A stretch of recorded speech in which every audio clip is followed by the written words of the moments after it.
Hello, everyone. Dr. Victoria Skirbo here, speaking to you from the Seeds of Transformation Healing Center in Wareham, Massachusetts. So today we're going to do taroscopes again. Can you believe it's time for taroscopes? These are the taroscopes for February 2022 for the sign of Scorpio. That is Scorpio rising, Scorpio sun, Scorpio moon. And anybody who wants to know what's up with Scorpio.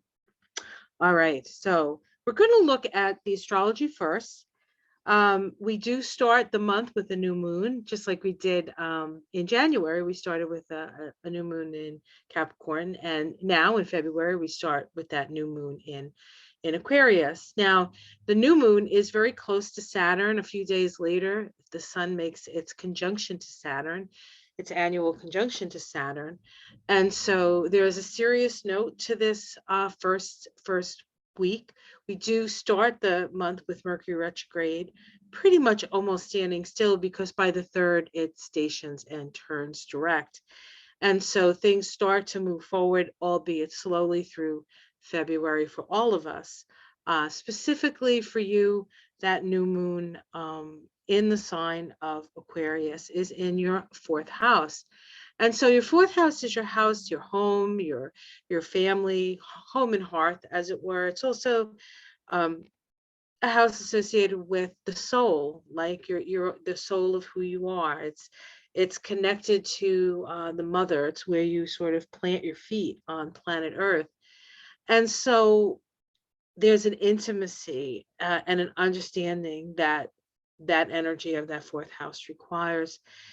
The new moon there says that you can start a new project, but because Saturn is there, you have to go by the rules. You have to go through all the steps. It's going to be a pain in the neck. You could do it a lot easier if you just, did it yourself without all this mumbo jumbo. But the mumbo jumbo is important because it gives it. There may be something that you're building in your own home that you don't know enough about, um, or something like that. So you want to make sure that you go by the rules here with this stuff.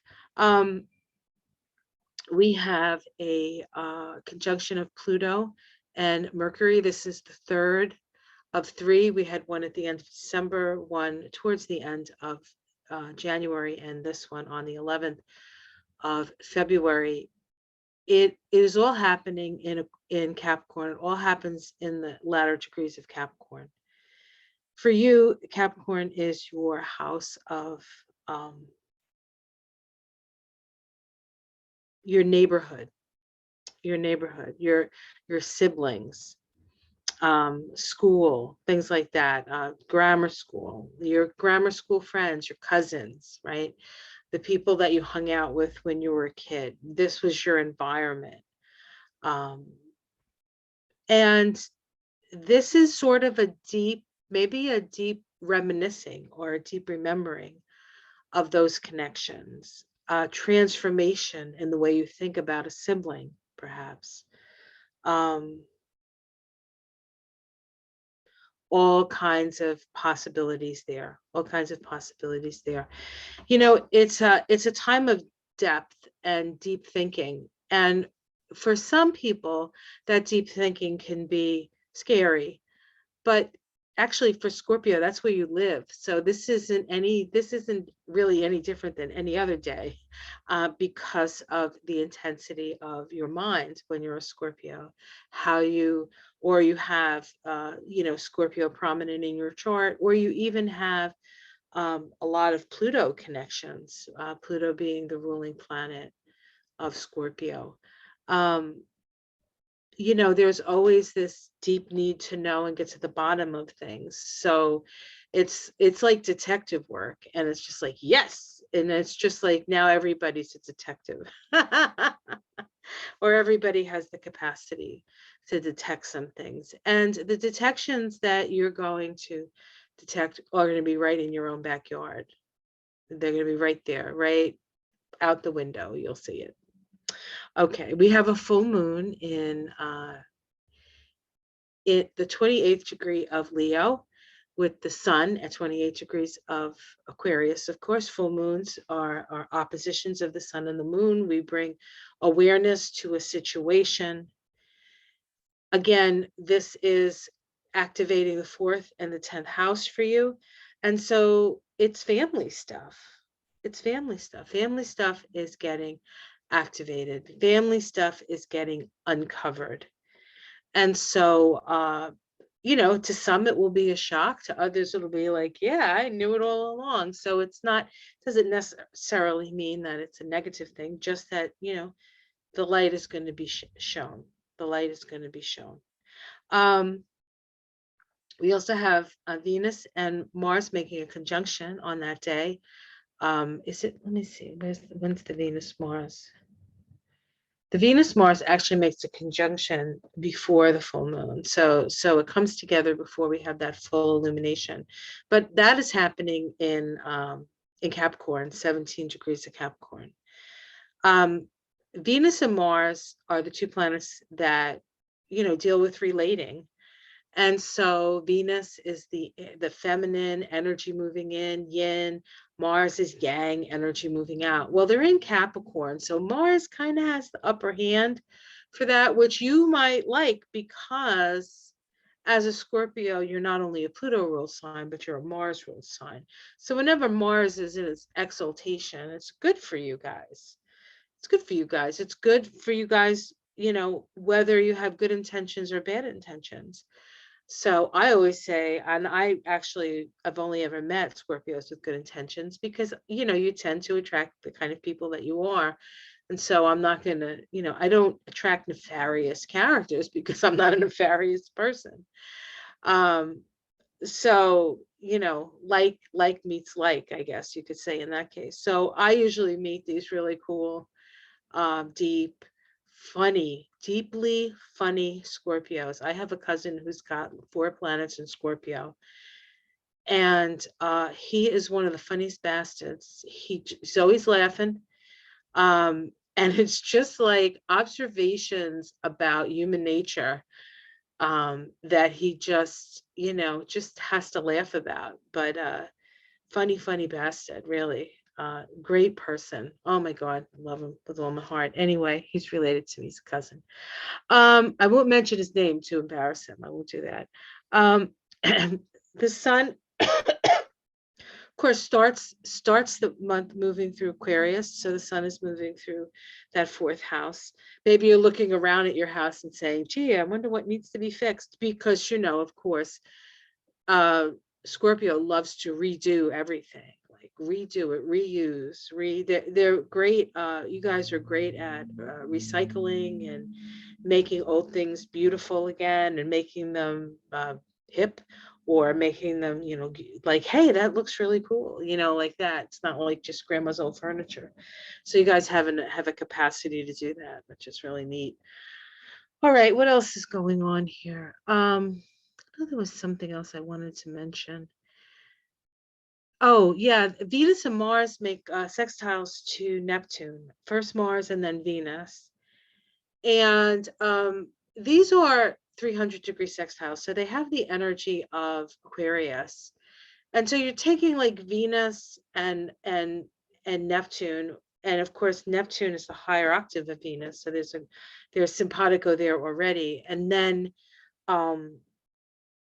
you're adding this extra sense of urgency, because we have this conjunction with Mars, right? And Mars is in Capricorn, and Mars likes being in Capricorn. It's exalted in Capricorn. So of the two, Venus and Mars, when they get together, Mars definitely has the lead. Mars is like, hey, Venus, I know which way to go. Let me help you. Let's go together. Let's see what we can explore together. So there's something about trusting the more instinctual nature that you might have, or maybe trusting the more martial energy within the relationship, whatever situation you're in. So it might be about, now I don't say this very often at all. Let the guy take the lead in this one. The guy take the lead, and for whatever reason, that's what's coming to me. So and I am generally not the type person, like, if I want to do something, I just go and do it, right? I take the lead, I just do it. But if you're going to do it in two with, more than one, pick the person who's got the best instincts in a situation, because they will keep you safer. Actually, they'll keep you safer. Okay. So there's also Mars making a conjunction to Vesta, and that occurs at 24 degrees of Capricorn. So that for you, that's your third house again. There's a lot of energy in that third house. There's a lot of energy about really looking around at what's right in front of you. That's what I want to say. And so that's that. But yeah, so I think that you guys are, we're living in intense times, and you have lived intense lives. And so in a way, it's sort of like, you in a way you kind of lead the way when it comes to this stuff, you know. All right, let's see. So I am using the Arcanum Tarot for Scorpio. I just love the pictures. It's Italian. I tell you, the Italians are amazing. Their sense of proportion and art. My girlfriend just came from, I think she was there for 3 weeks. 3 weeks in Italy with her boyfriend, who's an artist. And they were in like Florence, and they saw David, and they did all that. And she said everything in Italy is like an art form. Everything is like an art form. Everything looks, now I'm not sure everything in Italy, but certainly where she was. Yeah. So you can see it in these cards. They're just so beautifully made. Even the like more distressing cards, like the Nine of Swords, is like so beautiful, even though it's like not the best card to get. Oh my God, Scorpio. Ace of Wands. Oh yes, man. New beginnings, the fire of spirit, right? From the bowels of the earth, the fire of spirit, the raising of the Kundalini. What's crossing it? The Page of Cups.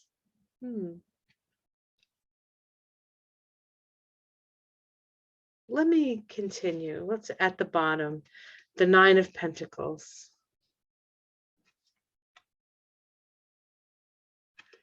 I love this card. I've always loved this card. In a way, I've always sort of fashioned myself as a Nine of Pentacles, self-made woman in her garden. Of course, I don't look quite as lovely as this beautiful creature. But this is a feeling. This is at the root of it. This is a feeling of I have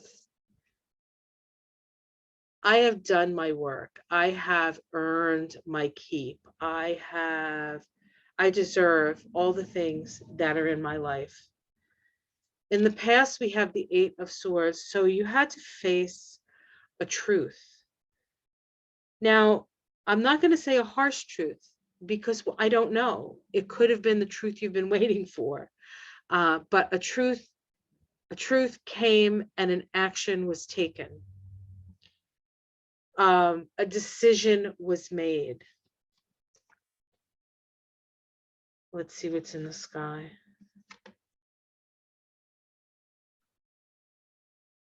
You need to be very careful. That's Capricorn energy. You need to be very careful around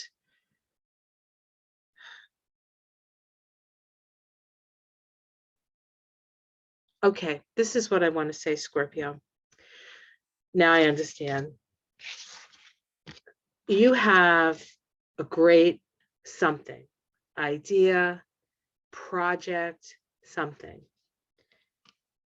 And this guy, as a crossing card, is a little naive.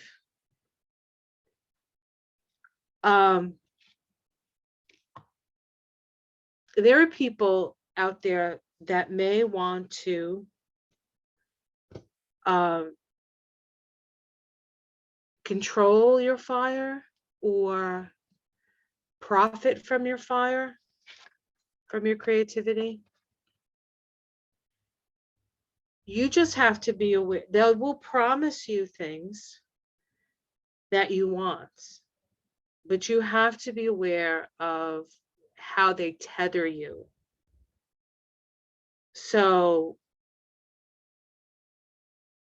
it's you have to know if there are any strings attached, and if there are, what they're attached to. We have the King of Cups in the immediate future, so that's good. That's good. That's a good sign. He's a sensitive person. He's, you know, maybe not the most honest person, but not necessarily, but not in a negative, not to get his ends. Like, he's not lying to get anywhere, but he might lie to, like, not hurt your feelings. That kind of energy. But I feel like there's a person in your life that is there for you.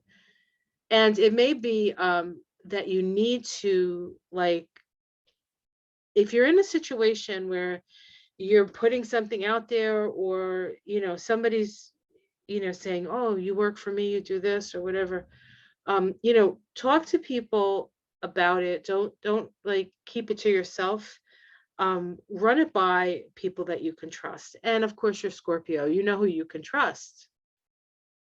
Otherwise, you either trust them or you don't, right? So if you're trusting them, then you know you can trust them, because Scorpio is good at that, knowing who they can trust, because, that you learn, if at first you don't succeed, try again. How it's seen from the outside, the Wheel of Fortune. So changing time, things are changing, things are shifting. Your domestic situation, the Four of Wands, very, very positive card, very positive card for your domestic situation. Happiness, dancing, fun. Oh God, what's fun? What's that? Right? That's what your domestic situation is in February. Hopes and fears, the Ten of Pentacles. Who wouldn't hope for the Ten of Pentacles, right? Financial stability. The Emperor is the outcome. The Emperor is the outcome. You are the arbiter of your own fate. You are in control. You are in control. And just be aware that not everybody's well-intentioned. But there's always, like, there's this energy of, if it's worth it, then just do it. So I'll give this is a crazy example, because this is like, so you have a creative project, you want to get it out on the market, and the guy wants like 45% of your, what you make from it, because he, it's all your creative energy, but they're going to do like the grunt work and all that stuff. If that's amenable to you, then it's okay, I guess. But if it's not, or if it's too much, don't agree to it. You have to know what you're willing to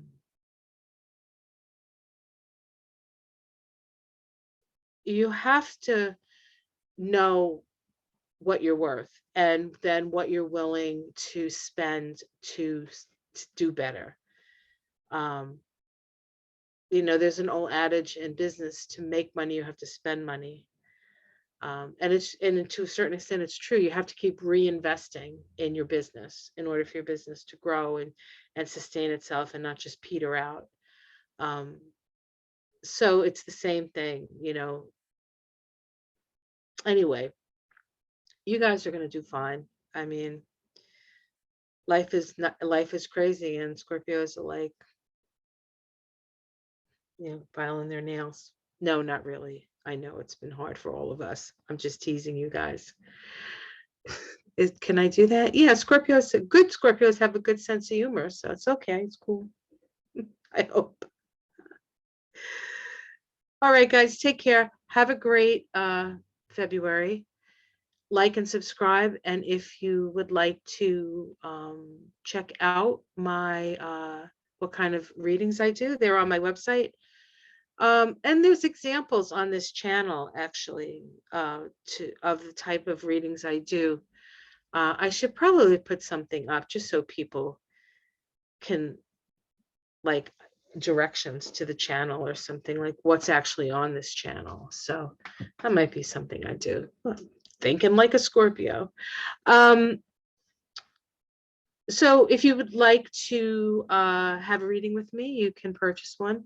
I'm doing some classes. I have a beginner's second half of my beginner's class that's happening right now. I have an upcoming intermediate class on transits and returns. And if you go to the events page on the seedsoftransformation.com, it'll be listed. I'd love to have you to join us. But the intermediate classes, you need to have just basic knowledge, houses, signs, aspects. You don't have to be an expert by any stretch of the imagination. You just have to be able to sort of converse in astrology. All right. Oh, and I have an astrology salon every Tuesday night. To get together, we talk about all things astrology and current events, and maybe like if somebody in the class has an issue that they want to look at through the lens of astrology, we do that as well. So it's good. It's a beautiful group of people who are very much heart-based and loving, which is, I mean, I love spending my Tuesday nights with them. So, all right, guys, take care. Much love, and I will see you again next month, not next week. Well, I might see you next week, but not for the Taroscopes. I'll see you next month for those. Take care, everyone. Much love. Namaste.